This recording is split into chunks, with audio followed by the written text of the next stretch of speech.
morning, everybody. It is Saturday and it is Multifamily Unplugged. I want to just welcome you here this morning. I'm glad that you're here. And you know that I always start out by talking about what's your intention. What are you being intentional about today? Have you gotten up this morning and said, I'm going to go to the health club. I'm going to go and have some quiet time, maybe spend some time in scripture or in meditation? Are you thinking through the things that you're grateful for today? So I think that when we start our day with those daily disciplines, and then we look at what we want to be intentional about for the day, that just helps us propel our business. And we really want to look at where we're at personally and how we grow personally so that we can grow professionally. And you know me, you've been watching me long enough to know that that's what I always want to tune into and how I always want to work with people. And I'm excited about today's guest. Before we introduce our guest today, I just want to remind you that if you are new to this podcast, please like us, love us, subscribe to us wherever you hang out on social media, whether that's Instagram or LinkedIn, YouTube. Subscribe to us on our YouTube channel. We appreciate the following. We appreciate the comments. And if you want to put some comments in the chat this morning, feel free to do that. I'm glad that you're here. I want to introduce our guest. Our guest today is Amy Calandrino. She's from Florida. Amy's a commercial real estate advisor and founder of CEO of Beyond Commercial in Orlando. Amy is fortunate to work with amazing growth-minded business owners and investors in the Sunshine State. Amy, welcome to the show this morning. Yes, thanks for having me, Mike. I'm happy to be here. I'm glad that you're here for sure.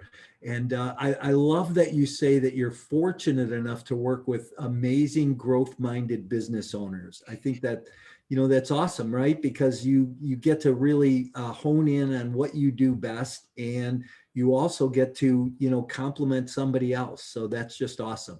I'm really glad that you're here today. I've watched some of your things and you be on other podcasts, and I know that you have a lot to share and a lot to give back. So hey, one thing I always ask my guests when we start is one word, please describe who you are personally and professionally.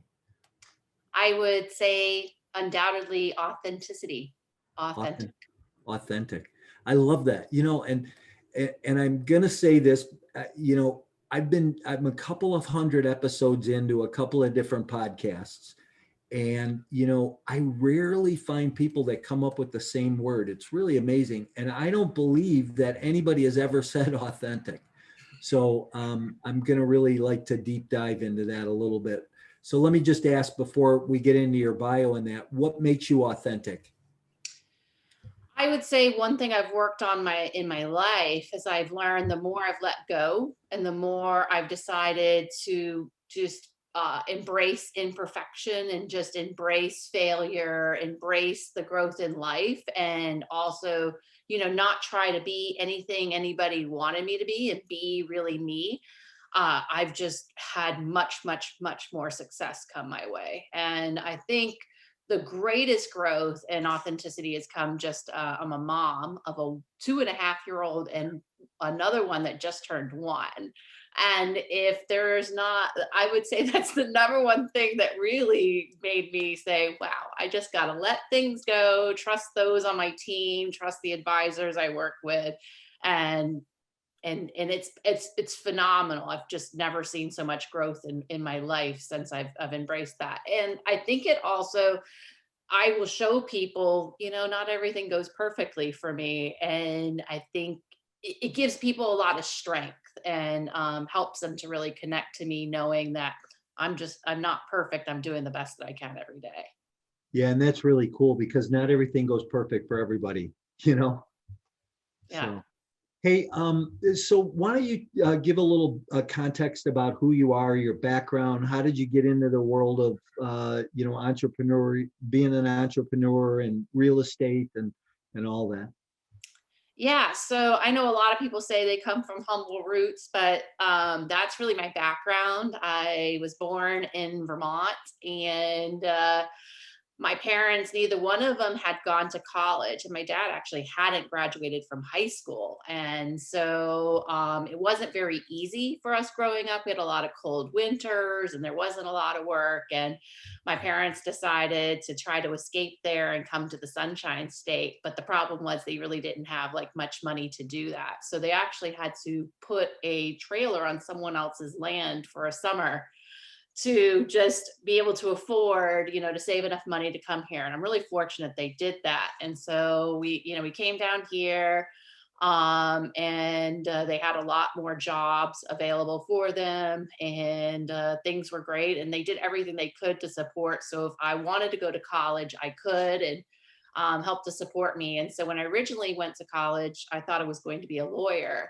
And I worked in a law office. I went to school full time and worked full time. I didn't really have the privilege to be able to go away to like a college and have like the full college experience. I was basically up every day from like 7 in the morning till probably 1, 2 o'clock in the morning. So So what's really different today? What's that? What's different today? So what's different, yeah, right?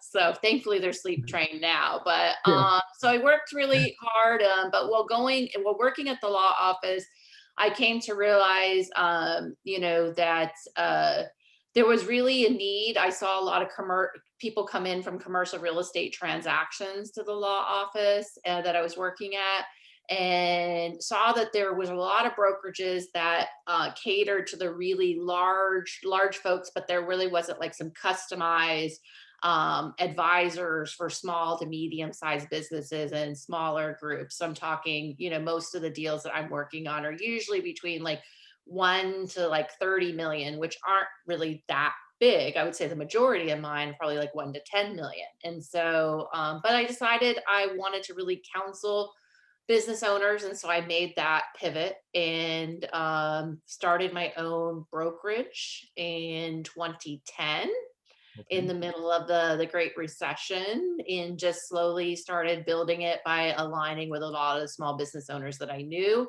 And then I eventually realized the greatest success that a business owner could receive is to cross the bridge to investor class. They didn't have to pay their money for the rest of their lives to another family. Why couldn't they keep that for their own family and then have a business to sell and a commercial property that's like a piggy bank for them, and then maybe eventually start like a portfolio? And so a lot of my clients have grown with me as I've grown my brokerage. I mean, I was a solopreneur, and now there's about 14 of us total within my organization. And so, and we've helped now hundreds of people. Yeah. Wow, that's awesome. I love that you decided to just kind of move from that how you grew up and moving from Vermont down to Florida, and then decided to just really kind of take the world on by yourself. Yes. So what type of real estate are you involved with? I would say the majority of my deals are industrial, office, and retail, but we do have the opportunity to use some of the other investments. Well, one thing I learned when I was young is I'm just a natural born problem solver. Most people hate those standardized tests where they give you the Sally standing in front of Bob, but Bill's back over here, and then what order are they in and how many miles did they end up going? But all those types of things. So what's great about commercial real estate is you're always putting together these solutions and solving problems. But most of what I do is office, industrial, retail. We do some land in development, but a lot for owners and investors. So that's interesting. I'm heavy in the multifamily Yes. space and have been for years. And I like it because, it just, I think I know it so well. Yes. And I can mitigate my way through it, right? So whenever I talk to somebody about other asset classes, it intrigues me about, where we're at in the market. And I hate to date these things too bad sometimes, but we know that we're in a market that's changing, and it's going to change. And so I'd like to come out of the gate here and just ask, what do you see happening? I just saw something today come across my desk that said, that there's foreclosures on the East Coast are up 18% in the residential sector. What is that starting to tell us about the market and where the world is headed? So with commercial real estate, that usually lags behind residential about 18 months. And so when you started to see, you didn't really see in the last recession, things really shift until the first and second quarter of 2009 was where there really started to be a lot of friction.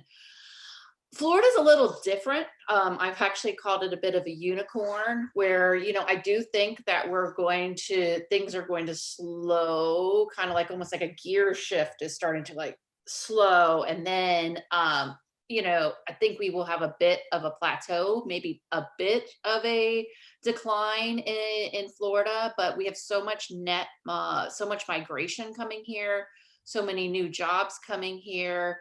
I think it will be a bit more like Texas was the last recession, but I don't doubt that, it's just basic economics, what's going on, that we wouldn't. I think the way we are positioned now, I think it will be, I was just listening to Casey Conway, who's the chief economist for CCIM that I'm part of. He expects it will probably be about a third shorter than what it was in the 70s for a number of different reasons. And so he believes it will really be much more brief. But I think in Florida, I think it'll be much more shallow in my particular market. Yeah, well, that's interesting because you talked about the population migration, and that's one of the things that I like to watch is, I think the top three are population, jobs, and household income, right? Yes. And right now, the last look that I took at it between the corridor of Tampa to Orlando, there's like 1,000 people a day moving there. And with that kind of fuel behind it, I have to agree that, when you talk about a shallow recession or a shallow dip, that it's got to be true because of that. So the three asset classes, the office, retail, industrial, what do you see as the most proficient right now? Yeah, so I like that question a lot. I would say industrial. We expect to continue to perform much better.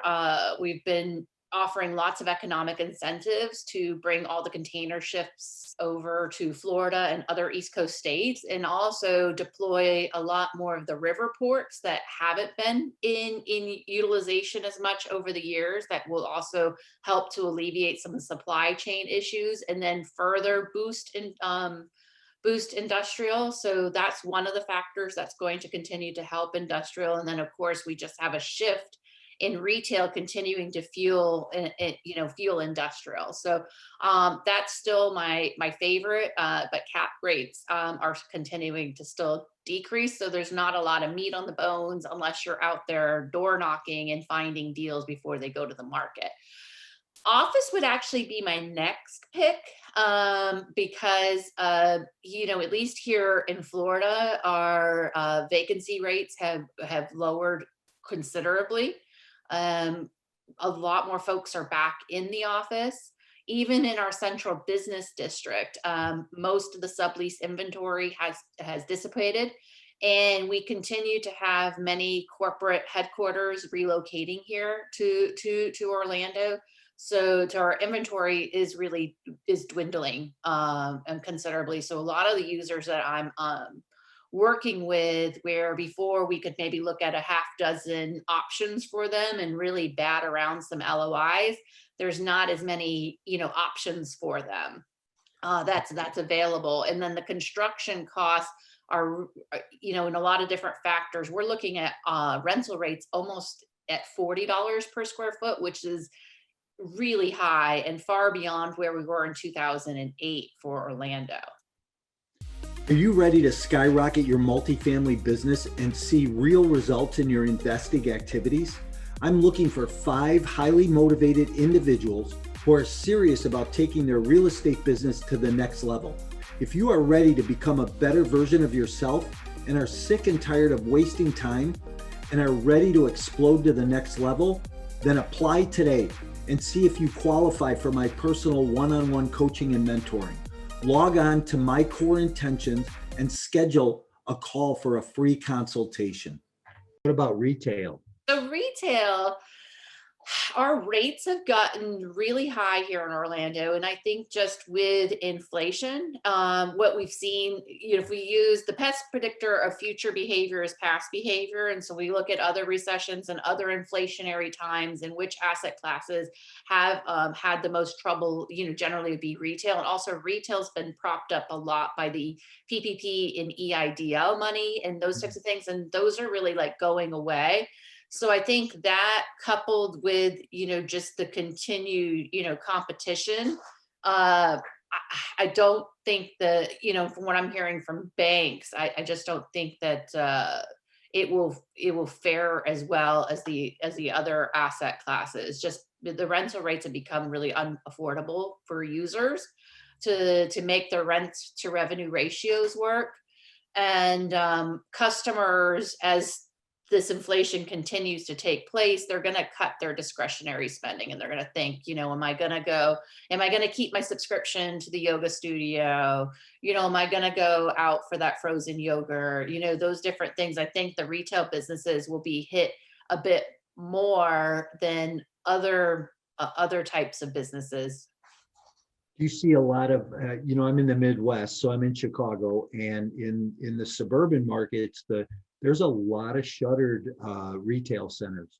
Small retail centers are shuttered. If you look at some of the newer construction things, you'll see, those anchors like Starbucks or Jimmy John's or a Chipotle or something like that. That's there, but when you get into the bigger kind of retail centers and even some indoor malls that are just, they're gone basically. I know that there's one retail mall that I have in mind that used to have a Kohl's and a Macy's and Sears in there, and they're all closed. They have a food court and a movie theater, and there's never any, it's empty. So I know there's a lot of places in the country that have have centers like that, but you're saying you're not seeing that in your market. Scare Retail inventory still at the moment is a bit scarce. However, I don't know how much longer that necessarily will continue. We're looking at a lot of restaurants where they're starting to see some decrease in their customers because their prices of chicken have tripled, and then of course they have to pass that along to the clients, and then families are going to be thinking to themselves, well, am I going to go pay for my gas, or am I going to go pay to go out to eat this week? And I think those are a lot of the discussions households are going to be having. And here in Florida, we continue to, you're in the multifamily field, our rental rates are astronomical, and I think all those things together, I think are going to have friction on the retail market. Now, office people have decided, you think back to Yahoo when they went 100%, virtual, and then they rubber banded and everybody came back. That's the realization a lot of businesses are having, is that you do need to have office. Now, I am seeing a lot more hybrid situations. And so maybe a 5,000 square foot user may be able to fit into 3,000 or 3,500 square feet. But a lot of businesses that have maybe 100% went virtual are now, they want to have an anchor, they want to have a place. And so that's going to be a need versus a want, the office having that. But then, the retail is more of a discretionary item. And so with the inflation of the rising, employment costs for that retail business, the rising, costs for their product, I'm just seeing it across the board. Hairdressers, just even their cost of hair dye, is greatly increasing. And so you've all those different factors. What we've seen in the past is that can create some friction on the amount of revenue that would be coming into that retail business, and that coupled with the really high rents could create a bad situation in retail. So I think that's where I would see it. Yeah. I mean, So I don't know that everybody would agree with me, but that's what I'm saying, yeah, so, you know, and I think there's a lot of different schools of thought around it, but I think what you're, you know, a lot of what you're saying is really spot on. right. And you know, I wouldn't see a lot of disagreement in what you're saying. Are you ready to skyrocket your investment portfolio and leave a legacy? Are you tired of inconsistent returns received in the stock market?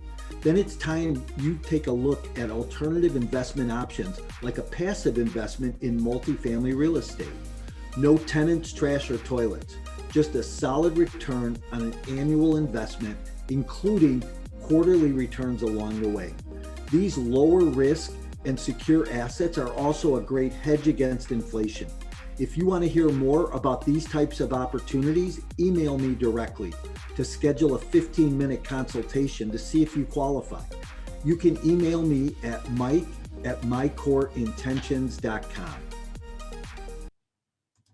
You know what I'd like you to do though is a lot of times my listeners are new investors in just in real estate in general, listening in. Explain industrial. A lot of times I think, or people think, you know, industrial is those manufacturing facilities or they're making steel. Is that truly industrial, or is there other, you know, fits in that product? Yeah, so there's a lots of different types of industrial. So you have everything from research and development space, where you might even see have defense contractors, in space developing prototypes for the government. And so that could be a very clean, what we call flex. So it has really nice office in the front and more very clean, maybe 100% air conditioning in the back. Then you can get into, industrial where maybe people are using it for different uses. I've seen everything from, indoor skate parks to sports training facilities to other types of industrial uses. Then you can get into the more, dirty uses. But there, and then of course, one of the biggest demands that we really need to have more produced, at least here in Florida, we need tons more cold.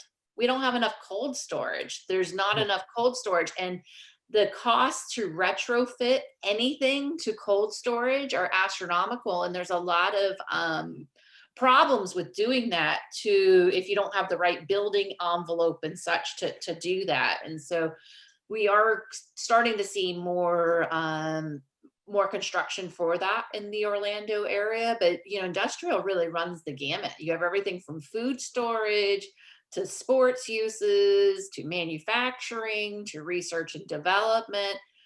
There's lots of different types, and then you can see all different types of buildings. You have more corrugated metal buildings. You have tilt wall construction. Some of the newer product, they're even making in excess of 30 feet high and then adding in a mezzanine level with office space there. It's really, really attractive product. Yeah. Uh, it's interesting. Yeah, interesting. Any big buyers like Amazon coming down, or big supplier, facilitators like that? Yeah, Amazon's done a good amount of deals, not only over on the Space Coast, but further down the I-4 corridor as well. They've been very active in our market here in Central Florida. How about new construction in any of those asset classes? Are you seeing any new construction happening? And what type of opportunities exist in, even that corridor between Tampa and Orlando for new construction? The most amount of spec development that's happening right now is industrial. So we are starting to see where before things that were constructed were already spoken for and almost like a build to suit. We are starting to see that the construction coming out of the ground is available and being listed for lease. However, you may be looking at more like a 6 to 12 month window before you can claim it, but there is spec development in industrial, retail. There are still in the suburbs and other areas where you're having, first you have the rooftops, and then the retail follows, and the office follows, and then the industrial, follows in that particular area. So as we've continued, Orlando really has sprawled, and so where we are seeing, new Publix anchored plazas and such coming up, where there's new communities as we stretch out further. Orlando, we're about to actually finally have our big beltway completed around the city, which is going to make a big deal to connect all of Orlando. And what many people don't know about Orlando is how diverse it is. If you think of Orlando as in quadrants, right?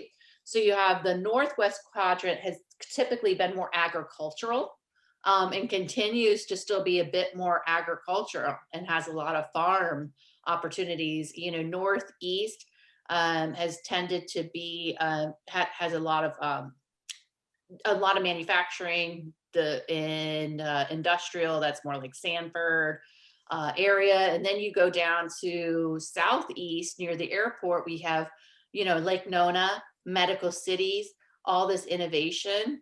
And also, of course, to the north, we have a lot of technology and development near UCF, which is one of the top schools in the nation now. Yeah, right. Going down in Orlando to the other quadrant, Southwest, it's just the epicenter of hospitality and tourism with, SeaWorld, Universal, Disney, and there's been a lot of development in that area. I was amazed. I was down about 2 months ago now, and I was touring some properties. So we bought a property in North Tampa, and looked at a couple other assets in that St. Pete's Beach and Tampa and that area there. But then I drove across to south of Fort Lauderdale, where Melbourne is, but going through Orlando, I was amazed at you said, how sprawling it has gotten, because it had gotten, a lot bigger than just going to Disney anymore or flying into the airport there. So that's interesting. So is everything you do sale business, or do you syndicate? Do you put investor deals together? Tell us a little bit more about that part of your business.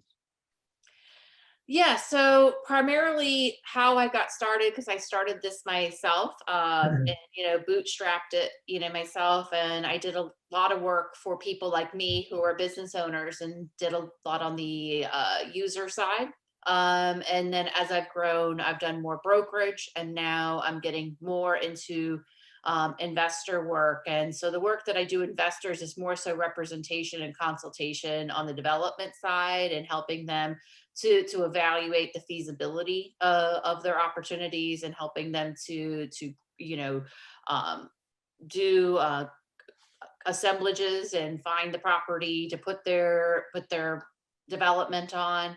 And just really crunching the numbers. That's my strength, is checking to see if all the assumptions that the other party has given, if it is a listed property. But usually I'm looking for off market property. I have not so much gotten into the syndication yet. However, I would see that on my horizon in the not so distant future. So as an investor, or as a broker that's looking for opportunity, or opportunities from sellers, how do you go about looking for those opportunities, or those sellers that are looking to sell their property right now? So I'm fortunate that I have a team. So there's 8 licensed folks within my organization. So it's not just me, but we've divided Orlando into territories. And so each of my team members has an area. I have an area. We're canvassing and reaching out to those owners. We're reaching out to our sphere of influence. And so a lot of door knocking, letter writing, phone calling, and just hustling to go out there and get it. Because if you just wait for those opportunities to come, then we're really not bringing any value to our clients, and we're not able to bring them opportunities that have meat on their bones, and have that value add that they're going to be looking for. They're going to just get something that's already, they're going to get a deal that's from M&M that they've already ran through their whole gamut of investors and now is on the market, and generally isn't going to have the terms and the ROI that they're looking for. So we're just very active in the market out there, reaching out directly to owners to bring product to our clients. But talk about that a little bit. What types of terms are your investor clients looking for? So if you've got somebody who's a sponsor and putting together an industrial deal or a retail deal, what are they looking for on their buying strategy? What do they want to see? They're going to want to see, especially where we are in the economic cycle, that they are not paying, what's going to be at the peak. And so they're wanting to see that, that there's some opportunity to lease up the property. Perhaps looking for something that's low vacancy. Maybe it's somebody that accumulated the property through an estate sale or that's been really neglected, and that there's an opportunity to lease it up for the really good rents that are there, and to get it at a price that is still fair for the other party, but gives them, so once they lease it up, some good equity. Okay, interesting. So I want to circle back to cap rates for a minute. Yes. What do you see as that gap between where multifamily is, and I still see multifamily compressing. Yes. And what do you see the gap is between multifamily and the asset classes that you're, specializing in? I stay connected with multifamily, even though I don't practice it routinely. I've found, at least in our market, that the really really good triple net investments compared to a good industrial investment compared to a multifamily investment, those cap rates are similar. We will often see them in the fours. I've heard in Miami even the threes. But it's not unheard of for something to be in the fours here in this area, and just even what you would have thought of as more like a 7-8 cap before, in prior markets you're seeing in the sixes even on office. Okay, wow, that's interesting. So again, I'm just going to ask you to explain triple net, because that's a term I know a lot of people aren't real familiar with. Yes. Yeah, so I like to actually, and how I usually explain it is industrial, office, and retail. I call it commercial versus multifamily. And there's some distinct differences between multifamily and commercial. Commercial, you'll tend to have someone who's going to be there a long time, but sometimes you will end up having a bit more of a vacancy in between. And depending on how many units you have, which you tend to have less units than you would in multifamily, you could be without cash flow a lot longer. And depending on where you are in a market cycle, you actually will end up having to spend considerable construction dollars waiting for that person to come in.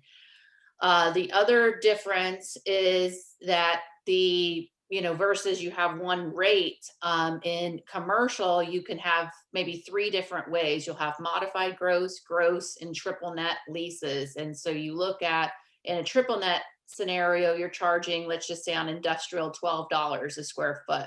Your triple nets are going to be your property tax, your insurance, and your maintenance, basically kind of like your CAM that you're passing on to the other person. And so then you're covering it all. But then on an office, you might charge $25, $30, and then that's actually all of those costs are baked into that price, unless you do what's called a modified gross situation, where it's actually in between a triple net and a full service gross, where you back out the person's utilities and their janitorial.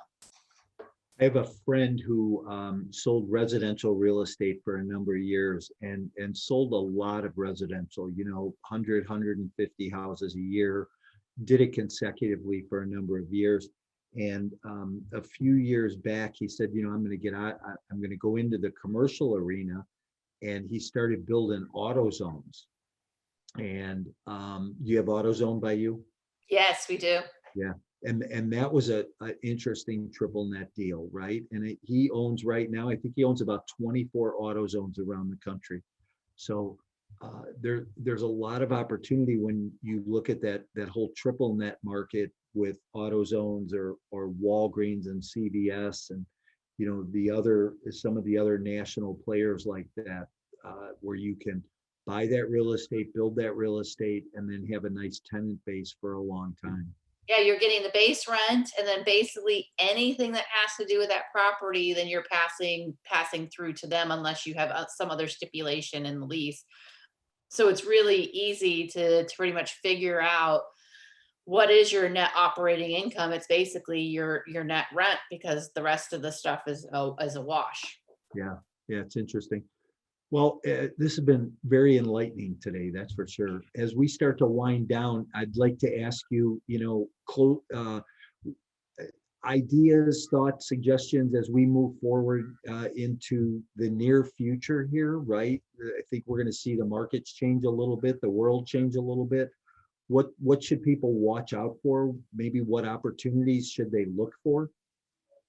I think a lot of people have been really busy doing deals, and it's just been, a lot of people just trying to catch the money because things have been going so great. Mm, And they don't necessarily, when I talk to them, they don't necessarily have a handle on how their whole portfolio is structured. I think if there was ever a time to stop and carve out, some time with your professionals, and have a handle on where all of your mortgages are, and what do you have leveraged, and let me look at this property and look at ways, should you reutilize your app. Now would be the time, before we're expecting perhaps another half dozen, rate increases this year. You could talk to, 5 different banks and get 5 different answers. But, yeah, Bank of America was predicting about 7 rate increases this year. Some of the other banks say about 4. But we could be in a totally different interest rate market, within, the short term. And so if you're going to look to that cheap, abundant money is disappearing. And if you're wanting to take advantage of the value that's in the market and then maybe deploy it into something else, maybe looking at refi, maybe looking to, sell some of the properties you have and 1031 into, something else that you can get a better return on. I think now's a good time to really analyze where you're at and have a better handle and kind of break away from the busyness that most of us have been into, and just, look at what makes sense for you and your situation and your lifestyle and your yeah. goals. Interesting. Well spoken. All right. So I always like to ask 3 fun questions at the end. One is, what's the best tourist attraction you've ever seen? Well, one I can look at for hours and hours, the Bellagio Fountain. And I love going to Vegas. Oh, I like to wow. play poker. So, and I love the shows and the food. So Bellagio Fountain. Wow, that's pretty cool. When I think about, and I always like to picture things, right? And you tell a story and paint a story about a and it kind of give people a picture. And if you ever been there to Vegas and seen the Bellagio, there's just colors and fountains and all kinds of things. It's pretty cool, actually. Yeah. So, how about favorite restaurant? So it's a toss up. My husband and I go back and forth all the time. We've had the fortune of going to the French Laundry before in Napa. But I've also gotten to eat at the chef's table at Victoria and Albert's at Disney. And that was like an 11-course epic experience. And so just because I think we got to sit in the kitchen and do the chef's table, I'd say Victoria and Albert's. And it's in Orlando, so I got to promote Orlando where I'm at. Yeah, So right. For do sure. that. For sure. That's good. That's interesting. I always love to go to a restaurant where I get to sit in the kitchen, because it's like a little bit of craziness, right? A little chaos, but the food Yeah. is so good and the chef comes over. And so it's kind of interesting. How about the best book you've ever read? One that I use continually and I preach to those that I work with to read is E-Myth. Hmm. One of my favorites. And what I always liked about Michael Gerber was he always taught you to work on your business and not in your business. And I think as entrepreneurs, we forget that because we get so neck deep in the minutia that it becomes difficult to do that. But that's a great book. I'm glad you reminded me of that. So might be a little time for a reread on that myself. Yes, yes. It is it's a good read, and it's something I have to keep first and foremost in my brain. And it's not it's not what you need to do, but who's going to do it. And I have to not worry about how it's going to get done. I'm just thinking about what is the vision for me and my organization, and what we're trying to succeed, and what vision we're trying to do, and then who is going to do that. And I can't really be concerned with how they're going to do it. They can just Yeah, figure it out. you have So to figure it out, right? Hey, Amy, this has been great. I appreciate you and your time. If people want to get a hold of you and pick your brain a little bit, or get involved in retail or office or industrial with you, how do they get a hold of you? yeah, so I'm pretty findable, but my company website is beyondcommercial.com, or you can look me up. It's Amy Calandrino, which you'll have the spelling here. I'm on all of the social media pages. So you can look me up there. Also, you can email me, amy@beyondcommercial.com. Awesome. Thanks so much, Amy. I appreciate you. I appreciate your time, your wealth of knowledge, and I knew that before, but now I even know that even more. So thanks for being here, and have fun with those kids and enjoy that time. That's for sure. Yes, awesome. Thanks. Thanks. All right, everybody. Hey, another great episode. We'll be here next Saturday at 10 o'clock Central Time. So make sure that you tell somebody if they don't know about this, or stick a cup of coffee in somebody's hand and make them watch this with you. We will look forward to seeing everybody next week. Thanks, Amy. Thanks.